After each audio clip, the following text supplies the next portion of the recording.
اعوذ باللہ من الشیطان الرجیم بسم اللہ الرحمن الرحیم۔ اداریہ نیوز میں خوش آمدید۔ اسلام آباد پولیس کا محرم الحرام کی سیکیورٹی اور امن و امان کو یقینی بنانے کے لیے فلیگ مارچ اسپورٹس کمپلیکس سے شروع ہو کر رورل اور انڈسٹریل ایریا زونز کے علاقوں سے گزرتا ہوا واپس اسپورٹس کمپلیکس اختتام پذیر ہوگا۔ فلیگ مارچ کی قیادت ایس پی انڈسٹریل ایریا زبیر احمد شیخ اور ایس پی رورل فاروق امجد بٹر کر رہے ہیں۔ فلیگ مارچ میں operations division, special branch, CDD، traffic police اور ضلعی انتظامیہ کے افسران حصہ لے رہے ہیں۔ فلیگ مارچ کے دوران امام بارگاہوں کی ارد گرد ایریاز کی سرچنگ بھی کی جائے گی۔ اسلام آباد پولیس محرم الحرام کے جلسے جلوسوں کے لیے مؤثر سیکیورٹی انتظامات کو یقینی بنائیں گی۔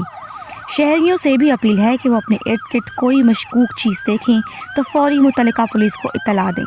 فلیگ مارچ کا مقصد محرم الحرام کے دوران سیکیورٹی صورتحال کو مؤثر بنانا اور عوام الناس میں احساس کا تحفظ پیدا کرنا ہے۔